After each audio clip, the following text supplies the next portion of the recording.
Spesial report redaksi sore tentang peredaran komputer bekas akan hadir sesaat lagi. Tetaplah bersama kami.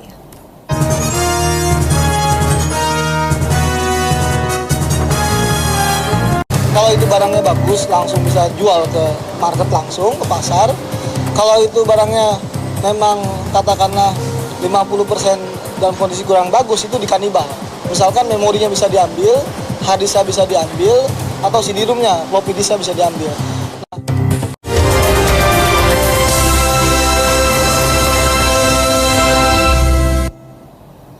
Boleh percaya, boleh tidak. Hampir separuh komputer di pasar tidak sepenuhnya baru alias bekas. Komputer bekas ini diselundupkan ke Indonesia dari berbagai pintu masuk. Setelah dirakit sedemikian rupa, jadilah barang rongsokan ini terlihat seperti barang baru.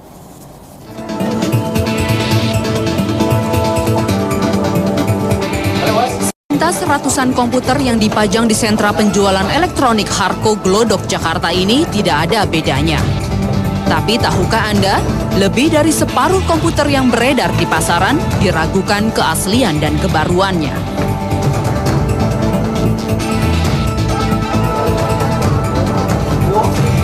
Kenyataan yang kami temui di lapangan menunjukkan para pedagang komputer menyatukan komputer baru dengan komputer bekas hasil rekondisi. Dua jenis komputer ini hampir tak ada bedanya. Penjual dapat dengan mudah membungkusnya dalam kardus lengkap dengan nomor registrasi hingga tampak baru. Dan yang tidak fair, kenapa saya usulkan sekaligus diregulasi? Yang tidak fair adalah kemudian banyak orang awam yang tidak mengerti bahwa komputer yang dia beli itu adalah komputer rekondisi yang sebenarnya komputer bekas, cuman casingnya yang baru.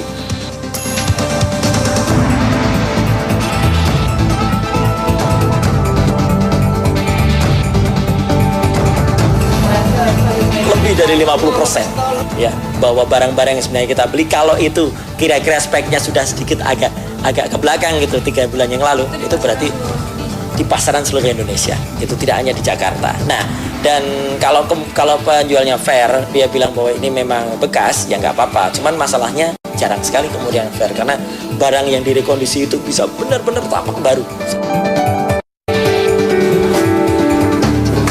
Sejak 3 tahun lalu, pemerintah telah melarang impor komputer bekas untuk memberikan kesempatan industri rekondisi yang sudah berjalan dan pengembangan investasi di dalam negeri.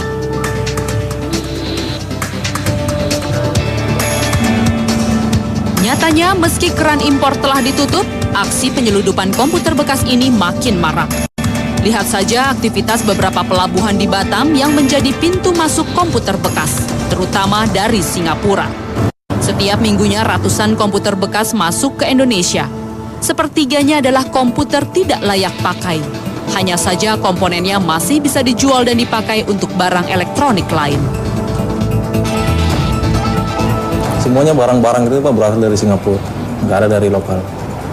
Baik itu second maupun barang-barang baru, semuanya dari Singapura. Nah, iya. Kalau belanja itu pakai satu kontainer atau gimana? Kalau misalnya kalau laptop enggak, kita biasanya kalau misalnya 1 minggu itu datang barang kita itu minimum 1 minggu 3 kali. Ya 1 minggu itu ratusan unit lah. Komputer bekas sebenarnya memiliki pasar sendiri. Harga komputer baru yang tinggi menjadikan komputer rekondisi sebagai alternatif. Disparitas harganya bisa mencapai sekitar 3 juta rupiah. Ya murah dan bagus lah. Terutama barang-barang second atau apa, mungkin baru? Yang second tapi udah dimodifikasi, udah di servis jadi bagus gitu. Diperkirakan 75% tempat penyewaan dan tempat kursus komputer menggunakan komputer bekas. Tingginya permintaan buka celah terjadinya kecurangan. Komputer bekas hasil rekondisi disulap menjadi komputer baru. Jika sudah begini, larangan impor komputer bekas perlu dikaji ulang. Pemerintah harusnya membuka keran impor komputer bekas dengan batasan yang tegas. Tujuannya menghapus wilayah abu-abu yang merugikan negara triliunan rupiah.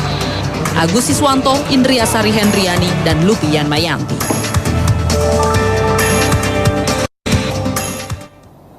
Menjamurnya komputer baru tapi bekas mengeruk uang miliaran rupiah. Kami lanjutkan spesial report redaksi sore sesaat lagi.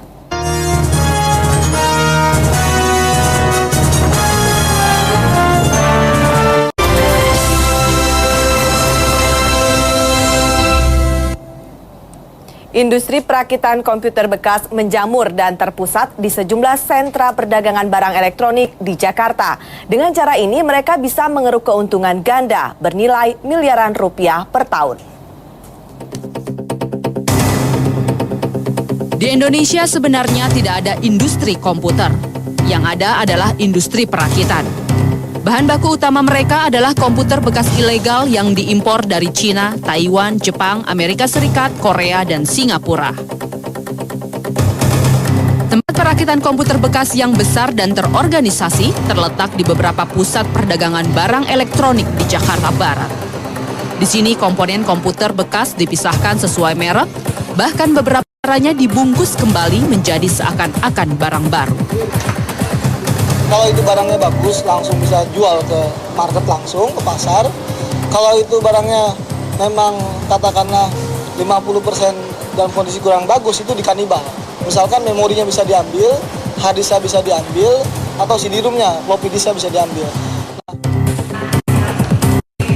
Kebanyakan penjual komputer tidak berterus terang mengenai kondisi komputer yang mereka jual. Komputer hasil rekondisi selalu disamakan dengan komputer baru. Tempat perakitan komputer berskala kecil juga tumbuh subur. Letaknya berada di sekitar kampus-kampus. Di sini transaksi bisa cukup transparan karena order perakitan langsung datang dari konsumennya. Tergantung kemauan konsumen ya, dia maunya diganti apanya. Mungkin pada dasarnya mereka mau ganti mungkin speknya, mungkin kayak hard disknya mungkin mau diperbesar lagi. Tadinya mungkin 40 GB mungkin jadi 180 GB. Biar laju komputernya lebih cepat lagi, performanya lebih cepat, mungkin CPU prosesornya tadinya mungkin Pentium 3 mau di-upgrade menjadi Pentium 4. Kalau kita udah ganti spare part dalamnya mungkin bisa dipakai. Tadinya mungkin nggak bisa dipakai sama sekali, speknya kita ganti semua bisa dipakai. Jika saja pemerintah peka dengan kebutuhan rakyat yang haus iptek, penyeludupan komputer bekas hingga perakitan komputer terselubung dapat dihapus. Indria Sari Hendriani, Lupilan Mayanti, Jakarta.